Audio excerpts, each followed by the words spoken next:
This is the third episode of Art and Spirit, Conversations on Faith and Creativity. And today I am delighted to be talking to Cyndie Woodbury from San Diego, California, who actually I think I will let Cyndie describe what it is that she does. It's pretty extraordinary.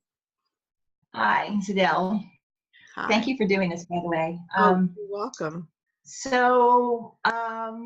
I am a spiritual director, and because of that, I listen to a lot of people's stories, and I observe a lot about where people's spirituality leads them or where they get stuck. And it also reveals to me where my stuff gets stuck. So a lot of this is going to come from, a lot of my art experience comes from my desire to overcome some of those obstacles myself and share what I've learned with other people. I live in San Diego now, but I grew up on the East Coast, and I've lived in 5 different states. So I've had a chance to meet with people all over the country and listen to their stories, which has been wonderful. One of the things that came up for me, whether it was with people who were just starting out to talk about their spiritual life or people who are pastors, because I listen to pastors as well, is that everybody has some kind of obstacle. I had a chance for a couple of years to participate in something called Renovaré Institute, which was mostly people who were very seriously pursuing their spirituality. It was a school on spiritual formation. And so some of the work that I did took place and blossomed in the midst of that environment with those people.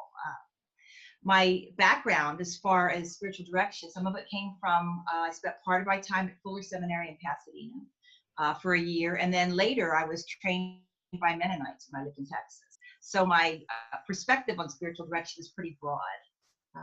But mostly I consider it a place and a time for me to sit alongside someone as they pursue God. So that being my mindset and where my heart is, I'll tell the story of how this all happened for me. One of the things that spiritual directors tend to do is talk to people about practices, spiritual practices they can engage in to help themselves feel closer to God. Mm-hmm. And a common one is journaling. And I talked about journaling many times to people, but I hate journaling. And it was frustrating for me because I felt a little bit like a phony to tell other people to do something that I myself couldn't stand to do. I'd try and I'd start and I'd do it for 3 or 4 days in a row. But then if I read what I wrote, it always sounded shallow compared to what I really felt. And so my own words were the obstacle for me. And one day, I had read a book called Praying in Color, which is written by Sybil Macbeth. Yeah, I have that book. Yeah, she's the wife of an Episcopal priest, I think. Anyway, she's not an artist in any way, and she used to struggle with intercessory prayer and found a way by using doodling as a form of prayer to overcome that. Anyway, I read her book, and it gave me the notion that if she could do that for intercession, so could I. And eventually, that became the seed of what became my form of visual contemplative journaling, which is what I do now. So I started very simply, kind of like she did. She would, if she wanted to pray for you, she was going to pray for Sadelle, she would write your name in the middle of a page, and then she would make all kinds of loops and spaces around it, and then she would lift you up into the healing presence of God while she colored. And I thought, well, I can do that. But I started only a couple of times with intercessory prayer. I found myself in the beginning starting with things like focusing on a question I had for God or a character trait of God's, but very simple things. Mm-hmm. Here's an example. Mm-hmm. These are some of my earliest pages that I actually saved. So they're all on 4x6 index cards. And they started with simple things like the word love or Lord, what would you have me do? And I would, as you can see, they're very basic. There's nothing particularly artistic about them. It's just a lot of doodling.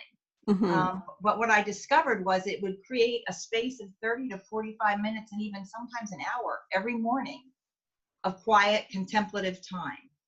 That by my definition of prayer, that's a form of prayer.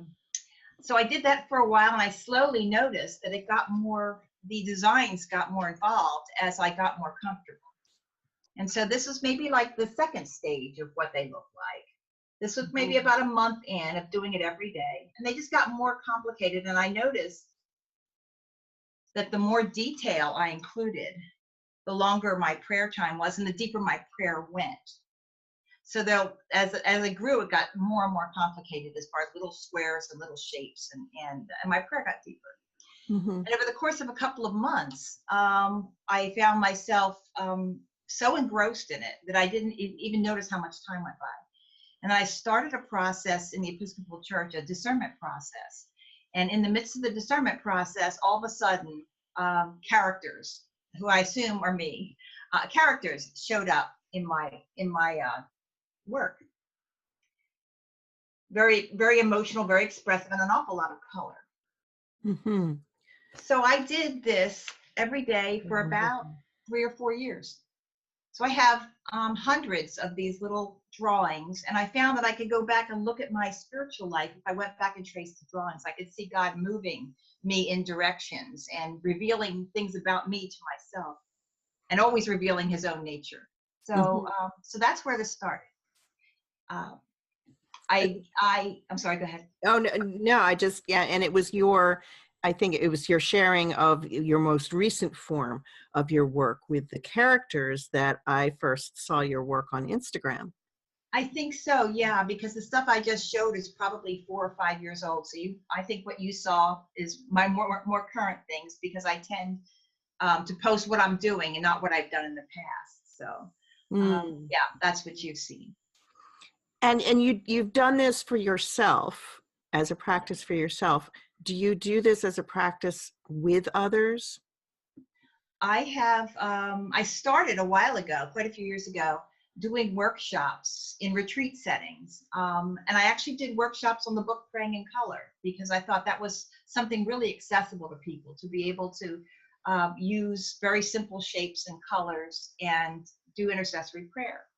And what I found out was if a dozen people came to the workshop, maybe only one person actually picked it up as a habit. Mm-hmm. People were excited about the idea, but ultimately they wanted something that looked like art when they were finished. And that's usually not how it starts out. Even mine didn't start out that way. Right. So over the course of time, I started drawing black and white line drawings, similar to what my own stuff looks like, and giving them to people to meditate on and contemplate, and eventually to color. So I started out like that. And over the course of time, it went even further, where I would encourage them to write words, their prayers, in the spaces. Mm-hmm. Like a drawing like this one, for instance. And so the place that it almost looks like a crown that I see, is that would be like one of those places, or do you just encourage them to write wherever and color wherever? I would encourage people to write the words of their prayers in the irregular spaces, whether it was the crown or any of the moving lines, because when you write in a journal, you can write quickly from left to right on a line, in a straight line. But when you try to write in irregular, curvilinear spaces, everything slows down to a crawl. And it's kind of like walking a labyrinth. It's the difference between walking down the street and walking a labyrinth. It takes a lot of attention and focus, and it kind of shuts out the rest of the world. Kind of like when you're a little kid and you color and you can't hear all the noise in the background because you're so caught up in color. Right. And so I practice this myself. I call it penning your prayers, because it's using pen and color. And they look very different. Here's one that I did myself. And you can see that I put words in a lot of spaces. And so when I start, I don't really have an intention as far as what the picture should look like. Generally, I start with, if there's a character in it, I start with the face. It's like dropping a pebble in a pond, and the rings of the water just kind of spread out, so that the pictures look like they grew from the center of the page, because they do. And what I found is that even people who have obstacles with art and creativity, if you give them a black and white line drawing, they can get completely lost in it. And so I spend a lot of time now deliberately not coloring in and not completing drawings, because I want to have material to share with other people. And so I do those kind of workshops and have a lot of people overcome obstacles, their own obstacles. Sometimes people write the words to hymns in the spaces. Sometimes they write their prayers. Sometimes they write their desperation, including that sometimes what I do. So it's a very open-ended experience and practice, and each person can make it what they want. And so I found that really is helpful to people. And it's really helpful to me. So is this something that you, going back to your personal practice, that you, do you do this every day? Do you set a time for this every day, or a few times a week, or as it's convenient? Just At different parts of my life, I've done it different ways. For the first 3 or 4 years, I did it every day pretty much, except Sunday mornings when I went to church. But my life was conducive to that at that time. And it created space for me that I really needed. At different times, just like for anybody else, it's harder for me to be creative and to hear God. And so I go through patches of time where I have to struggle to make myself do it in order to stay connected. And those, then I might be seeing it a couple times a week because I have to force myself to do it. But once I get back into the rhythm, everything starts to flow again, and my relationship with God always improves as far as my awareness of it. So it comes in flows of yes and no for me. But ideally, the practice is something you can do every day. And so do you believe that this connection, well, it sounds like, I mean, this was rooted from your connection to God. And so when you sit down to work and to do this, you're sitting down already with this intention, is that correct? That to pray? Or do you sometimes find yourself starting to work and not necessarily connecting right away, and then finding that voice flowing through you? Both those things are true. My intention is generally a prayerful intention. Sometimes it doesn't come as easily as other times, depending on how distracted I am. So sometimes the drawing itself makes me settle down inside and makes my prayer life more accessible. Other times I can be fully invested in prayer and start.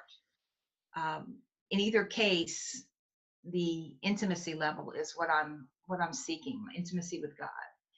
And there doesn't really matter much where the starting point is. I do want to say that I don't do any other kinds of art outside of this. So I'm not an artist who discovered a form of prayer. I am someone who has a contemplative temperament, who's seeking God, and in the midst of seeking God, by his grace, was laid out something creative and that looks like art to other people. And so it's kind of a different place to come from regarding art. It's very difficult for me to sit down and try to do something deliberately. I kind of have to let it happen as it's going to happen.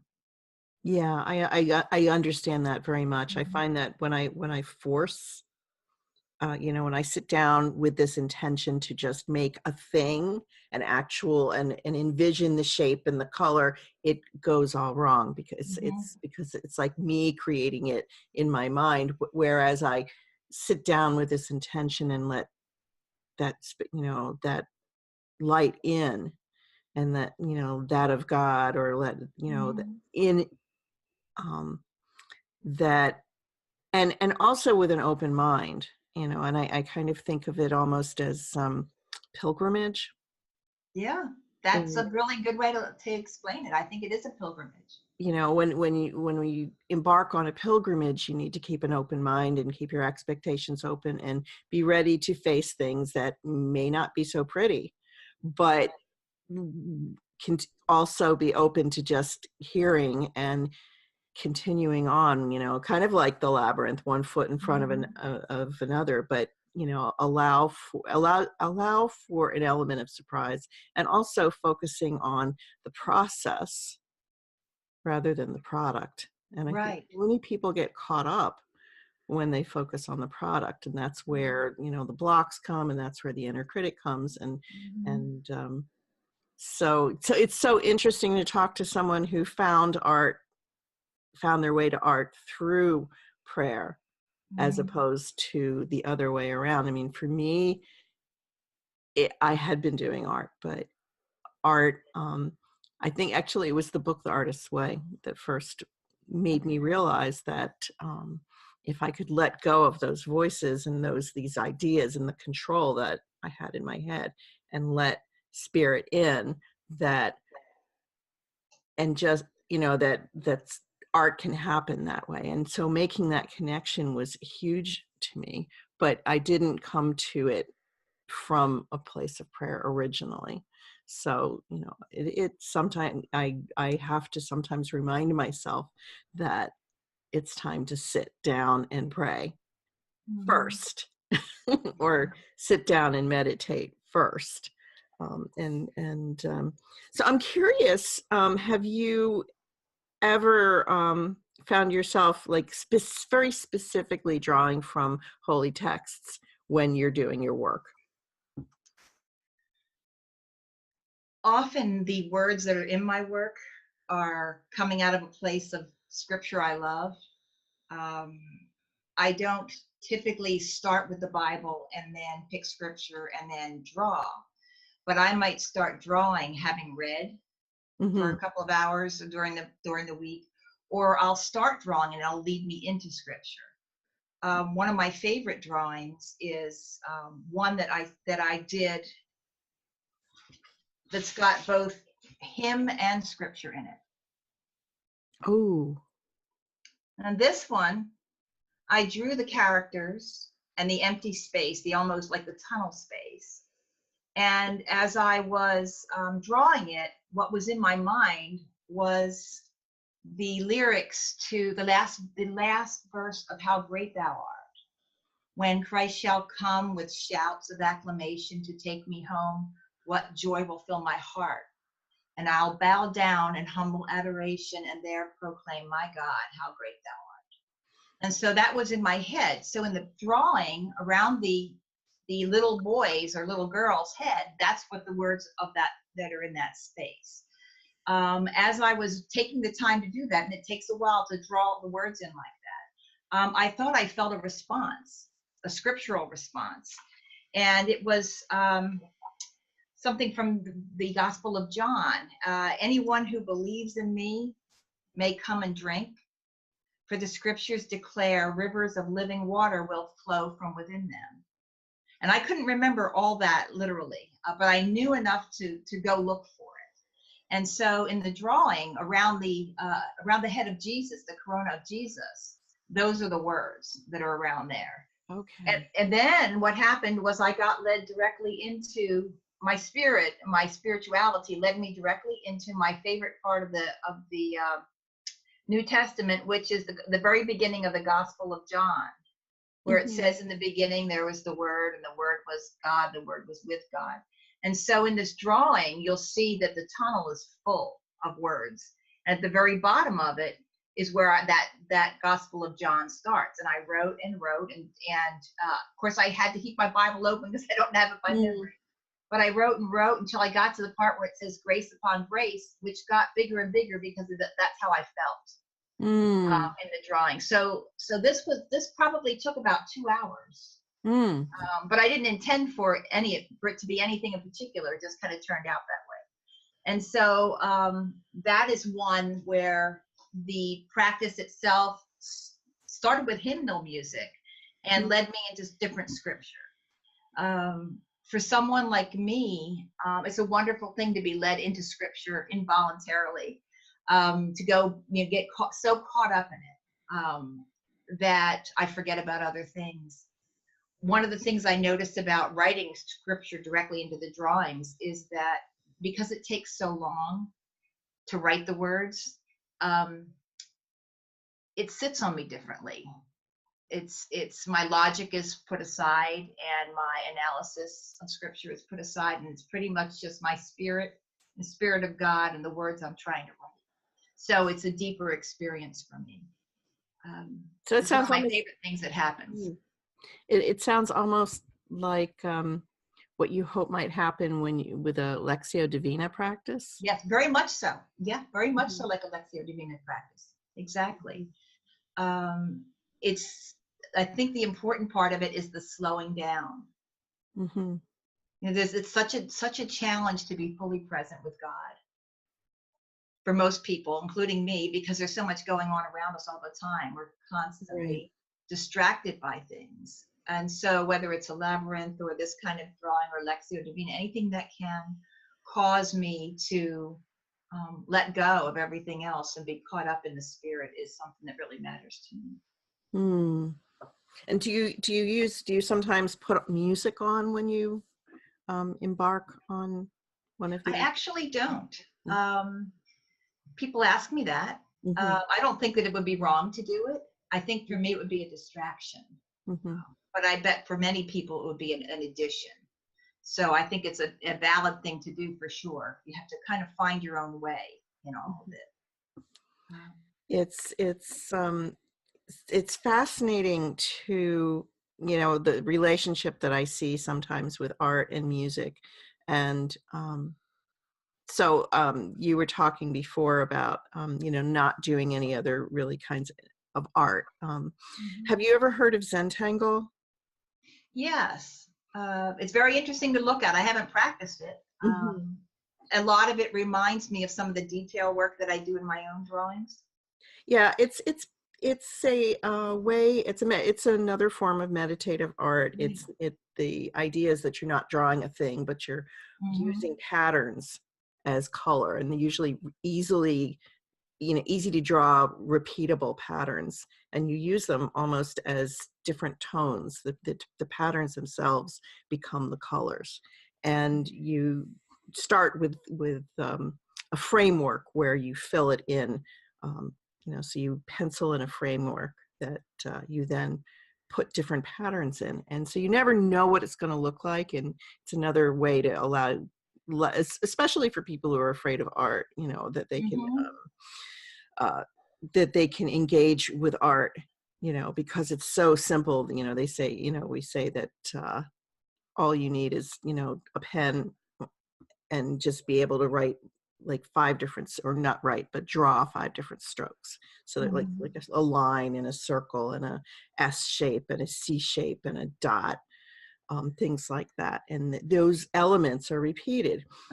So I sometimes use this when I teach at the National Quaker Conference, and I lead a week of drawing. And we've done a number of things where we've brought in some of the worshipful practices that you do in praying in color. So we've done something where we've put somebody's name down, or we've just thought of someone's name and used, picked a space on our piece of paper, and just for that person, as we filled that section in, we prayed for that person. And sometimes we've done it, singly. A person will do it by themselves, and sometimes we'll have groups of people come together in like groups of 4, and then somebody will call out or say someone's name, and I'm praying for so and so who has cancer, and everybody will sit down and draw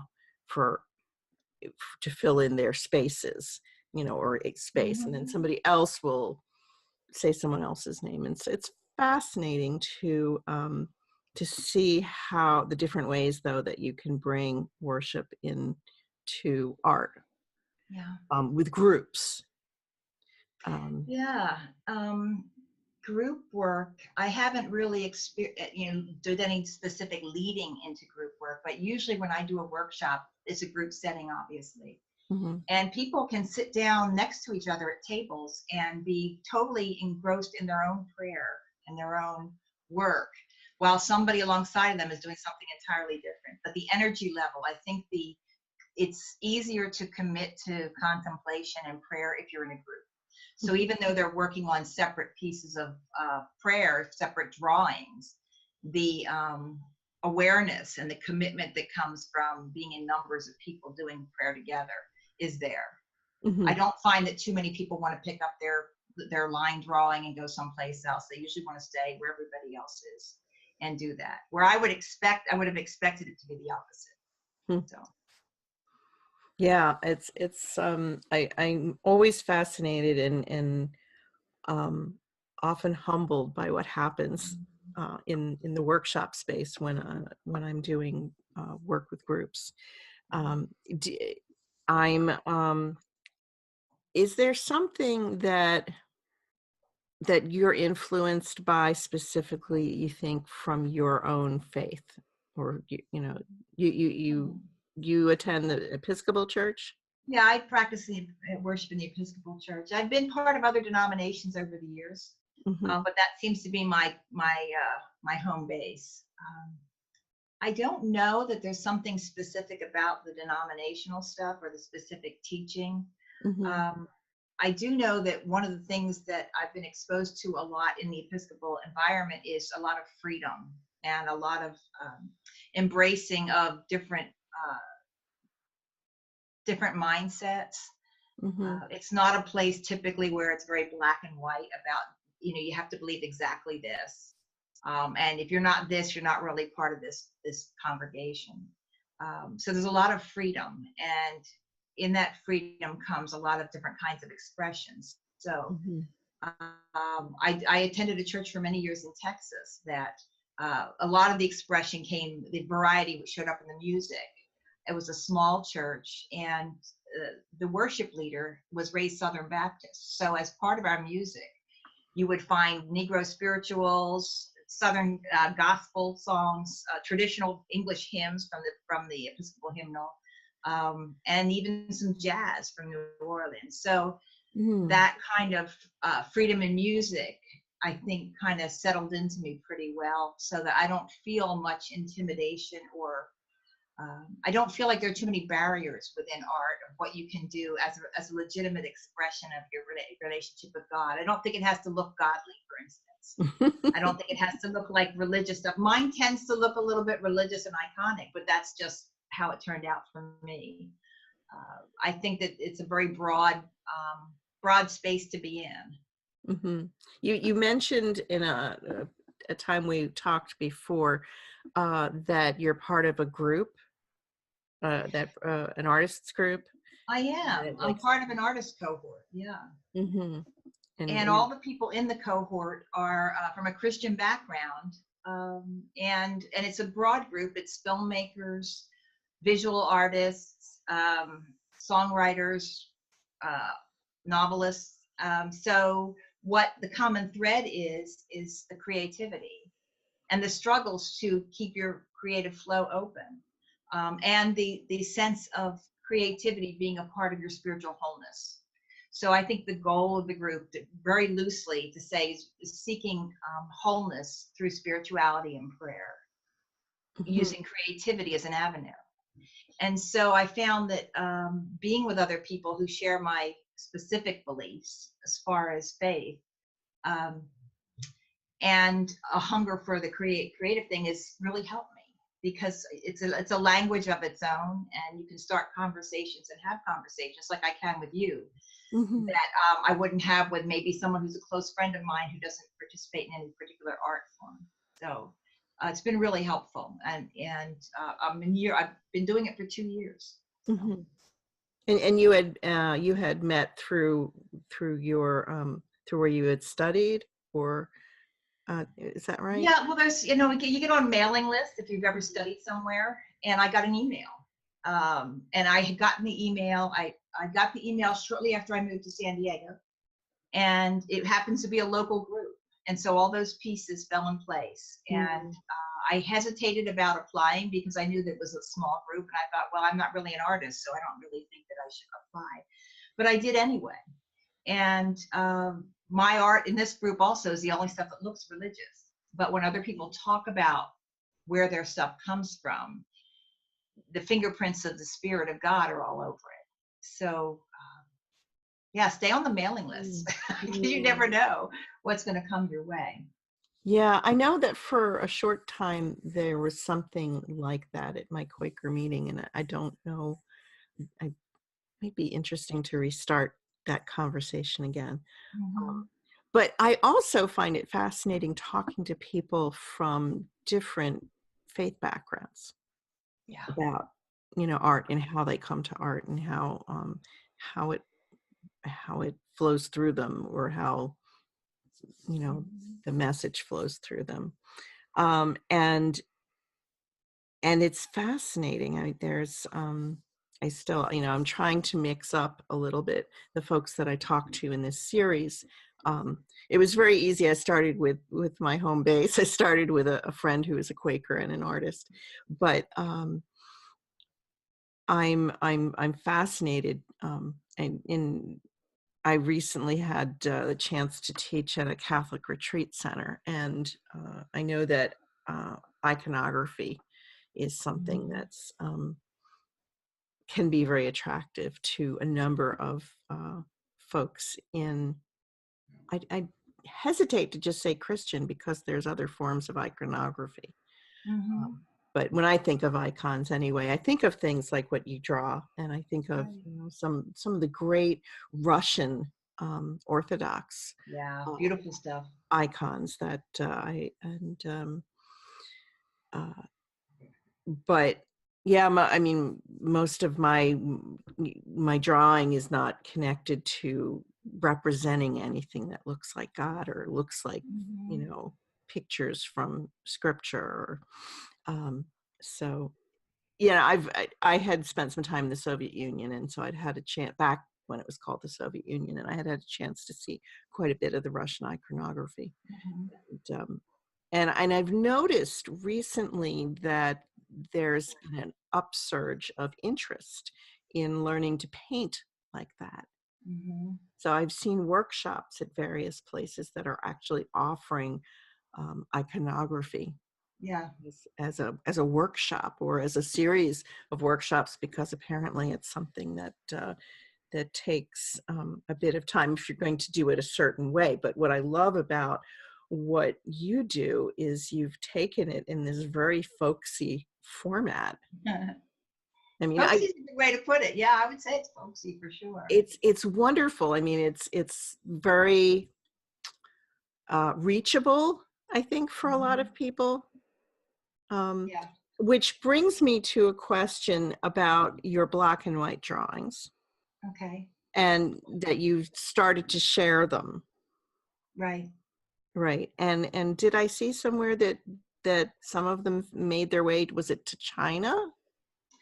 Yeah. I have a friend that I met when I went to well, I didn't, she wasn't actually at Fuller Seminary when I was there, but that's kind of one of our common links. And I Mhm. met her, she's a Chinese missionary or a missionary to China, I should say. She's an American. Okay. She spends most of her time there though. And she is a Chinese evangelical pastor. And she took some of the drawings with her and used them in her work in China and sent me back copies. One of the interesting things about Chinese language is they can write both vertically and horizontally.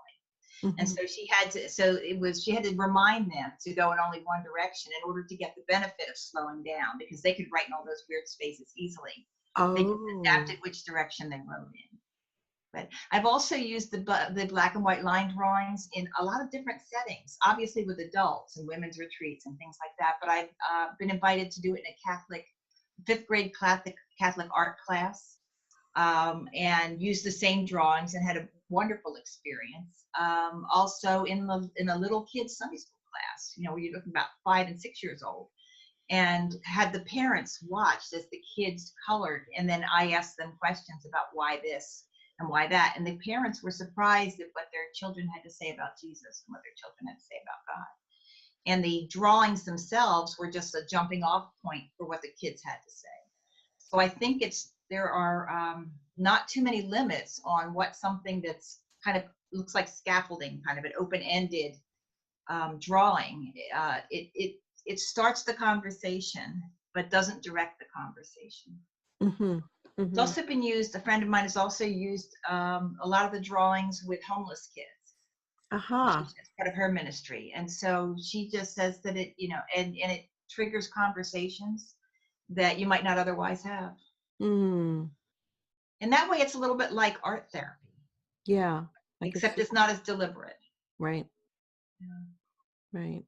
And when she uses this with the homeless kids, does she come in, as an obvious role as a minister, and is I'm not really sure exactly what her Mm-hmm. setup is. She does a lot of, her name's Lacey Finn Borgo, and she's an author who writes a lot of work, material on spiritual direction with children.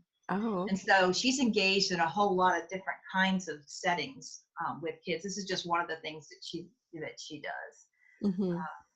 But I think it's one of her commitments and great loves. So where do you see this? I guess you don't. I mean, but maybe you don't.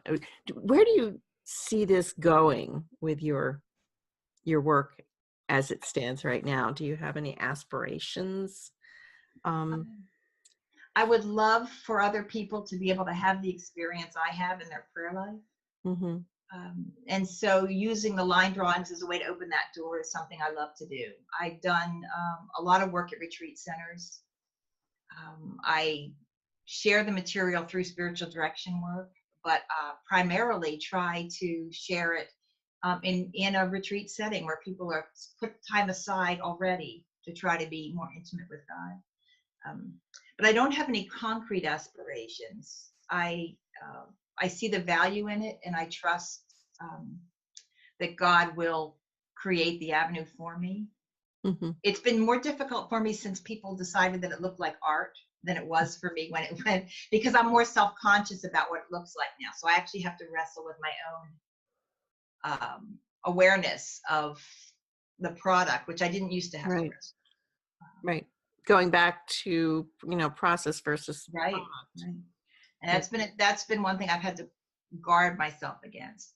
And because of that, I try not to let myself get too invested in looking at a whole lot of different kind of icons, for instance. Mm-hmm. I never was interested in icons at all. In fact, was kind of like, they're too fussy and too religious. And then this habit started happening with me, and all of a sudden I began to understand the importance of the images and icons. So I've actually gone and taken a look at some things that I didn't know anything about before. But I want to be careful not to take in too much that will make me be too conscious of what the product looks like. Yeah, I think a lot of especially a lot of artists, struggle with that. I know that I struggle, especially with looking at other people's work too much, because I don't want to be influenced by it too much. Sometimes Right. I need to allow myself to be influenced. But it's more about the control and wanting it to look a certain way, that when I get into that mindset, it's hard to let anything else in, spirit, Right. whatever. It doesn't, and it's hard to get away from, it being a product versus the process. So, Yeah. I totally understand that. There was when we talked last time, I'm trying to remember, I thought there was something that had come up. You had mentioned something about Richard Foster, a Oh, Quaker yeah. pastor. I think it was the first time that we talked. Yeah. Celebration of Discipline. Celebration of Discipline, which Can I you think tell me more? Yeah. the book's about 30 or 40 years old now, but Richard, actually, I believe his background is he's a Quaker. But he and a couple of other people got involved in an organization, founded an organization called Renovaré. And the book, The Celebration of Disciplines, is Richard going back and looking at the traditional practices, spiritual practices that have grown through the years in the church, some of the desert mothers and fathers, but all the way up to the present. And things that were put aside as too harsh or too Roman Catholic for people to do back in the days when there was a lot of frowning on Catholicism. And the book, I think I want to say he outlines about a dozen different concrete practices, things that like fasting, meditation, contemplation, studying scripture. And sometimes I use my art as a way to enter into those practices. So the 2 year I mentioned earlier today that I had a chance to be part of this group of people for 2 years Mm-hmm. that were serious. So this is the same organization. Okay. sometimes if you have a hard time with, and if I have a hard time with, the intention is to study scripture, for instance, sometimes I'll use the penning my prayers as a way to get into the practice of studying scripture, or it can be used as a way to get into a practice instead of as a practice by itself. And I found that some of the same obstacles apply. I'm not sure I understand that using it as a way of getting into it. What do you mean? Okay, so if distraction is an issue and I really want to be fully invested in studying scripture, and if I'm trying to read it and my mind is wandering, with other things, or I'm getting analytical, I can put my practice of studying aside and go back to using some drawing or some penning of prayers to make me more focused on the presence with God, not my mind and things like that. Some people have trouble quieting themselves in order to do things, and so it's a good practice for quieting. I imagine that knitting is like that. I don't knit, but I imagine knitting could do that, and certainly a labyrinth does. So I could see walking a labyrinth as a way to prepare yourself to study scripture. Yeah, drawing is very much that way. I mean, and just specifically going into, the what I call continuous line drawing, where you're not even picking your pen off of the page and just focusing on that is something very quieting, kind of, very similar to the labyrinth walk. And do you have an Etsy store or a place where people can? I do have an Etsy shop. I don't actively promote it. I frequently get orders of something. Somebody sells something on Instagram, and we'll follow the lead and look at it. I don't typically post on there some of my real personal stuff, but some of the things that are more universal, like for instance this one. I remember that. So some of the larger things that I've done, and this is from the Gospel of John also. This is when Jesus prays for his disciples that he would be in them and they would be in him, and as he is in the God the Father. And so all this work here is the prayers of Jesus going up before God the Father, like incense, which is an Old Testament. I couldn't see from there. Are there words in those bands? Yes. Oh, okay. Yeah, there's the corona is full of the scripture and the lines, the smoke lines, if you want to call them that, going up as incense. That's also part of the scripture. Okay. And so there's things like that you'll find on there, and you can also get packets of the black and white line drawings. So I sell little packets, some of them that have a lot of figures in them, like the ones that you saw, and then I have others that are really abstract, that you can get there. Okay. Wow. Well, that's great. And so you, if you'll be sending me the link, and I will be sure to put it in the notes below this video. And wonderful. Thank you. Yes, absolutely. And also, do you have a regular website or? I actually don't, because I'm not that tech savvy. I don't have a website, but I have an Instagram account, and I do have a couple of different Facebook pages. I have one called A Table Before Me that I post things on, and another called Visual Contemplative Prayer, both Facebook pages. And I sporadically post things on there. A lot of times things that I don't post anyplace else. They're a little more, it's a little more autobiographical than, for instance, my Instagram account. Okay, great. If you could give me those links, I'll make sure to pop them below. I'd be happy to. Thank you. Okay, cool. Thank you. Cyndie, thank you so much for spending the time and talking. This is a conversation I don't get a chance to have with that many people. And thank you so much. Trying to raise awareness that, there is a connection, to one's higher power, or I have a friend who calls it the God of your understanding, that, however people practice or find that spirit, that there is a way to bring that in touch with art and let that flow through art. So thanks again. And thank you. It's been wonderful. It's always a pleasure to chat with you. Okay. All right. Bye. Bye.